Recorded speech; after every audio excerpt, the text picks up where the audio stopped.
because they're on welfare. So sure, I'm all for kicking the welfare queens off their welfare. By the way, I've now discovered in Texas and many other states, they recruit many of the CPS workers and many of the other government workers who go out then and feed on everybody else and all the bureaucrats from people who were on welfare. They take them and then go, we got more government programs. We're going to send you to community college. You're going to get a CPS degree. You're going to get a bureaucrat degree. I've been confirming, running into these people, reading news reports, talking to friends, that that's who comes to your door is some welfare queen who's now off welfare but got a government job, and she's going to take your kids. I mean, it's very dangerous. They're building just an army of miscreants. I'm going to try to get into it all. I'm just so upset about Obama's speech right now, and I'm just so sick of the bankers. I can't stand it. So Obama wants to cut back on tax returns. So the government just trains you to give them your money and then they give it back to you like they're your mommy. He wants to cut back on the tax credit you get for your mortgage deduction. He wants to raise taxes on people making over $125,000 a year individually, or $250,000, $250,000 in couples. And I kept hearing yesterday evening and today, all over talk radio, all over CNN, all over Fox, just scanning through the XM dial, listening to radio and TV programs that are on XM, and reading online that, wow, 57% of Americans agree that we should up taxes on the rich. So this morning, I actually got the poll they were quoting, the AP GFK poll. Are your taxes fair? Most say yes. And then when I went over it, it said 54% believe their tax bills are either somewhat fair or very fair, compared with 46% who say they are unfair. So I can't find this 57 number I keep seeing all over the news. This says 54, but then it goes on. Should taxes be raised to eat into the huge federal deficits? Among the public, 62% say they favor cutting government services to sop up the red ink. Just 29% say raise taxes. But listening to the news, they keep saying 57%, I know you've heard it, support cutting the deficit by raising taxes. But this says only 29%. Then you read deeper into the poll, and it says those above 60, those above 65, that they are the ones that want to raise taxes. And that shows their complete ignorance. Look, here's the issue for anybody you're arguing with about this.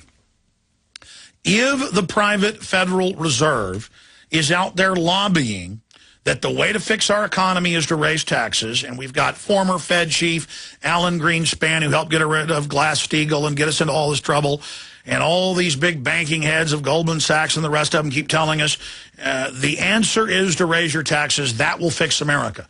There's no discussion about auditing the Fed, no discussion about saying, no, we're not signing on to these trillions and trillions of dollars of derivatives debts that the globalists have gotten Greece and Portugal and Ireland and the U.S. and England to sign on to.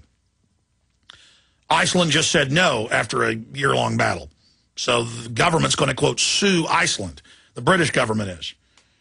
But it's come out in Iceland's news that almost all the debt, what was it, last time I looked, over 90% is owed by the private central bank. That itself is a consortium of other private banks. The people, the 300-something thousand that live in Iceland, mainly in the capital of Reykjavik, they don't owe it. Just like they admitted a few months ago in Ireland. Their own central bank head said, well, this really isn't our debt, but it's good to have foreign banks run Ireland. That was a quote in the BBC. Just bizarre, in-your-face statements like, radiation's good for you. The people of Fukushima ought to be thankful, Ann Coulter says. Just bizarre, in-your-face things that don't even make sense to break your will, to condition you to accept their crazy activities. They know what they're doing. It's like Karl Rove saying, we control reality. Doesn't matter what we say is true. We say it's true, so it is. They're just acclimating us to accept that. And here's another headline from The Hill. Poll, majority okay with tax bill. And you know why? Around 51% and growing of the American people pay no federal income tax. Now, you hear this lie, though, that 51% of Americans don't pay any taxes. That's a fraud. You pay taxes that are added onto your cell bill. You pay it on your water, your trash pickup, on the food you buy, sales taxes. You pay taxes on all of the expenses that are added on by companies and services. You pay taxes in your dollar being devalued and your purchasing power. You pay taxes on property tax. Even if you live in an apartment, that property tax is added on to your bill. You pay hundreds of taxes. You have the sin taxes that target the poor, cigarettes, alcohol, gas taxes. The poorest Americans pay those growing gas taxes. All of this is going on. All of this is happening. And so you hear this. See, this is what's frustrating. There's such a tissue of lies that how do you even educate people on how they're being lied to when there's so many layers of lies? It's true that 51% don't pay any income tax to the private Federal Reserve that we had had until 1913, that people think the country runs off of, and it goes to nothing but interest on the debt, not congressional debt, not government debt, debt that's created when a dollar is created, a dollar of debt's created. Just to have money, debt's created. That's why it's impossible to ever pay back. And they lie about exactly how big the debts are. I'm going to get into all that because there's headlines about $3+ trillion that the banks owe and their debt. It's 1.5 quadrillion conservatively. And it makes my head hurt. We are back live, my friends. Thank you for joining us. Look, the problem is, to boil it down, is that we're being told cut government, raise taxes, that is going to be the way that we're going to fix the economy.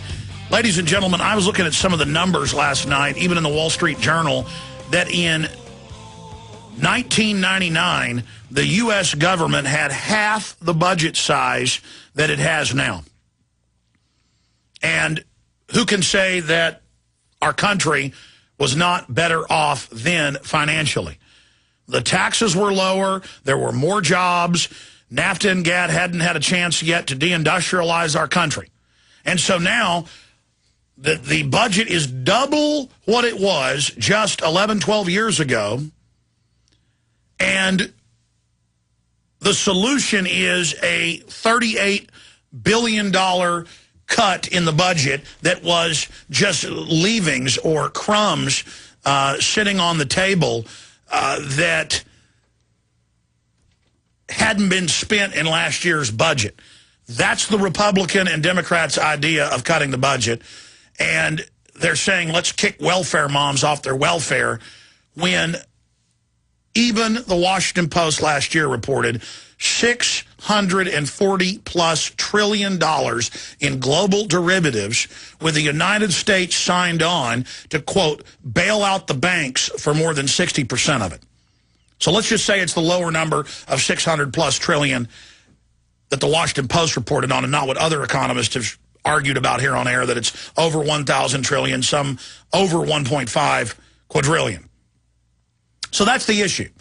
And they're maneuvering us now into all of these huge tax increases. And you've got the mega rich out there lobbying for higher taxes through their different George Soros media organizations. They are out there pushing everyone, pushing the working class to believe that the middle class is the elite that has basically engineered the crisis we're in, so that the ultra-rich can scapegoat them and then raise taxes on the middle class. And you do the math, it's very simple. It will do nothing to reduce these deficits. It will only put the economy into more of a free-fall stall. So it's a very simple equation. The big mega banks are all over the news, on record for years, saying raise taxes, raise taxes, raise taxes, raise taxes on the rich. And they say that's somebody making $125,000 a year individually, or $250,000 in a couple. And why is that? Because General Electric and Google and the rest of the Fortune 100 pay almost no taxes. Then they say, well, our employees and our CEOs and our executives pay taxes if they're part of the U.S. division. Most of them are part of these international divisions and are based in countries with almost no corporate tax, no income tax. You know, if you do the math and look at it, China has much lower taxes than the U.S. Of course, because they are incentivizing the factories and the jobs and the brains to travel there, to move there.